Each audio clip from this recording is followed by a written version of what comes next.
Pakistan television Multan centre का हंसता मुस्कुराता गुनगुनाता फोक स्टूडियो है। मौसीकी और पीटीवी इंसेपरेबल है, लाज़िम व मलज़ूम है। जहाँ मौसीकी की बात आती है, मौसीकी की तरवीज की बात आती है, पाकिस्तान टेलीविज़न की तारीख़ है। बहुत बड़े बड़े आर्टिस्टों ने इस प्लेटफॉर्म से दुनिया भर में अपना नाम बनाया, अपनी सलाहियतों पर लोहा मनवाया।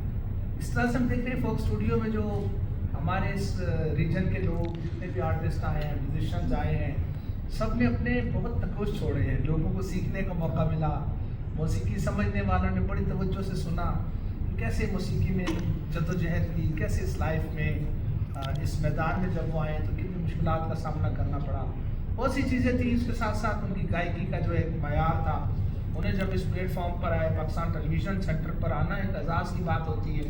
और thank you very much PTV, आपने हमारे नए फनकारों को जो मौका दिए और वो इंशाल्लाह आइंदा अपना मुकाम पूरे नेशनल लेवल पर बनाएंगे। आज हमारी मेहमान हैं हफ्सा नदीम। अस्सलाम वालेकुम हफ्सा, क्या हाल है, कैसी हैं? ठीक है, वालेकुम अस्सलाम। आज तो बड़ी बढ़ के आई हुई हैं आप, लगता है जश्न आज़ादी मनाना है आपको। जश्न आज़ादी की मुबारकबाद की हमारी 14 रोज़ा तकरीबात का आगाज़ हुआ है और आज पहला प्रोग्राम है अगस्त का जिसमें आप तशरीफ लाई हैं। तो हफ्सा का दोस्तों, मैं सबसे पहले ये बता दूं कि अगर हम पाकिस्तान में हज़ारों आर्टिस्ट अगर होंगे, अगर हमने फिंगर टिप्स पर गिने, उंगलियों पर गिने, तो उनमें से शायद 5 या 4 ऐसी ख़वातीन होंगी जो खुद हारमोनियम प्ले करके गाती होंगी। ये एक एक्स्ट्रा क्वालिटी है। तो हफ्सा, क्या बात है आपकी? कहाँ से गाना सीखा, कहाँ से हारमोनियम सीखा? दोनों कुछ एक ही उस्ताद से सीखा या अलग अलग? इसके बारे में तो मैं ये कहूँगी कि अगर मौसीकी देखा जाए, म्यूज़िक, तो उससे हर इंसान बचपन से ही जुड़ा होता है। हम देखते हैं कि जैसे हम गाने अक्सर गुनगुनाते रहते हैं, कुछ लोग होते हैं कि वो बचपन से यानी कि सुनते रहते हैं, उन्हें अच्छा लगता है गाने याद करते, गुनगुनाते रहते हैं।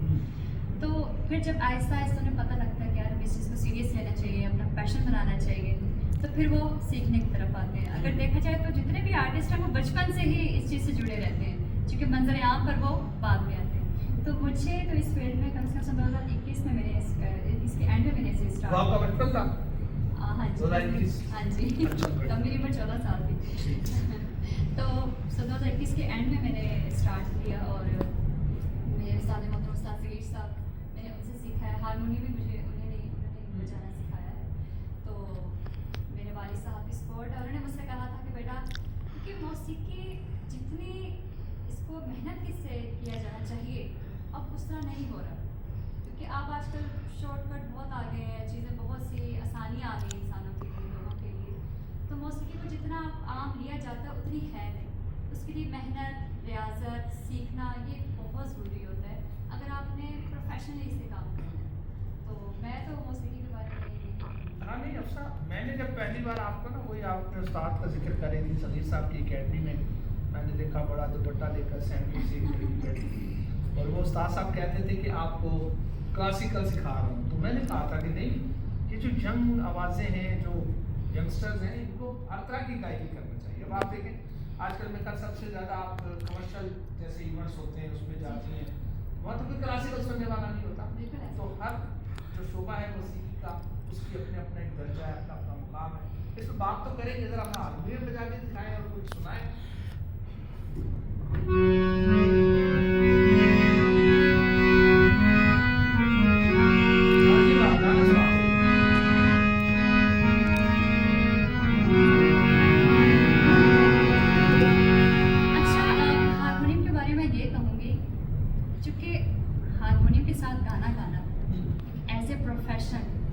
क्योंकि अब जैसे आप कह रहे हैं कि अब जनरेशन चेंज हो चुकी है, अब तो कॉन्सर्ट होते हैं, सिंगर्स को सामने खड़े होकर एक अपनी जो उसकी ऑडियंस उसकी आंखों में आंखें डालकर गाना गाना चाहिए, ताकि वो और मज़ीद वो इन्जॉय करे इस चीज़, क्योंकि जनरेशन चेंज हो गई है बहुत ज़्यादा। हारमोनियम जो है वो बजाना ज़रूरी नहीं कि हम प्रॉपर बजाएं, हमें उसका पता होना चाहिए, उसके स्वरों का, उसके कॉर्ड्स का। मैंने कॉर्ड्स सीखे वो इसलिए क्योंकि अक्सर ऐसा हो जाता है कि हम किसी प्रोग्राम में जाते हैं तो वहाँ जो म्यूजिशियन है, हमारी उससे फर्स्ट टाइम मुलाकात हुई होती है, हमारी उससे रिहर्सल नहीं होती, तो उसमें यह होता है कि जब आपको अपने स्केल का पता होगा, कॉर्ड्स का पता होगा, तो आप उन्हें आसानी से बता सकते हैं कि मेरी रेंज है, ये मेरे कॉर्ड्स हैं, आप इनको रखें और यही मेरी रेंज है, इसी में रह के हाँ, आप इसको बहुत play अच्छा। करें। दोस्तों ये जो कहना चाह रही हैं कि जो 5 ब्लैक होते हैं और 7 वाइट्स होते हैं, ये नोट्स जो होते हैं हारमोनियम में या पियानो में, कीबोर्ड में, तो उसकी वजह से आसानी हो जाती है कि जो बाकी म्यूजिशियन को पता होता है कि यार ये फर्स्ट वाइट से कर रही हैं, सेकंड ब्लैक से कर रही हैं, जो भी है। तो ये गाना किससे कर रही हैं आप? उस्तादों को बता दिया आपने? हाँ जी। बताएं कौन सा है, बताइए लाइयाँ लाइयाँ से प्लीज।